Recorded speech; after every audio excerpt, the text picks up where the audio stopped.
Hello guys, welcome back to lit magic love. ഇന്ന് നമ്മൾ കൊല്ലത്തെ one of the authentic mandi സ്പോട്ടിലേക്ക് പോവാണ് ഗൈസ്. താം മന്തി ഒരു രക്ഷയില്ല ഗൈസ്. ഒരു കൊട്ടാരത്തിൽ കയറുന്ന പോലെ ഒരു ഫീലാണ് ഗൈസ് അകത്ത് കയറുമ്പോൾ. സമയം കളയാതെ ഞങ്ങൾ കാര്യപരിപാടിയിലേക്ക് കടന്നു ഗൈസ്. അപ്പോൾ ആദ്യമേ തന്നെ ഒരു കോംപ്ലിമെൻ്ററി ആയിട്ട് സൂപ്പാണ് വന്നത്. സൂപ്പും കൂടാതെ സൈഡ് ഡിഷസുമാണ് ആദ്യമേ വന്നത്. നല്ല ടേസ്റ്റ് ഉണ്ടായിരുന്നു ഗൈസ്. അതിൻ്റെ ഇടയ്ക്ക് ഞങ്ങൾ കുറേ സെൽഫി എടുക്കാൻ ശ്രമിച്ചു. ഇടയ്ക്കൊക്കെ പാളിയും പോയി. പിന്നെ ഞങ്ങൾ ഓർഡർ ചെയ്ത ഡിഷസ് ഓരോന്നോരോന്നായി എത്തിത്തുടങ്ങി. ഫസ്റ്റ് എത്തിയത് കബാബായിരുന്നു. ഞാൻ ആദ്യമായിട്ടാണ് കബാബ് ഇങ്ങനെ ഒരു പ്രസൻറ്റേഷൻ കാണുന്നത്. അടിപൊളിയാണ് കേട്ടോ.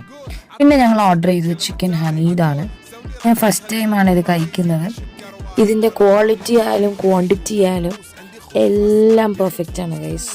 ഇത്തിരി കോസ്റ്റ്ലി ആണ് ഗൈസ്, പക്ഷേ ഫുഡ് എന്ന് പറയുന്നത് ടോപ്പ് ക്വാളിറ്റി ആണ്. അപ്പോൾ വീഡിയോ ഇഷ്ടപ്പെട്ട എല്ലാവരും ഒന്ന് സപ്പോർട്ട് ചെയ്തേക്കണേ. ബൈ.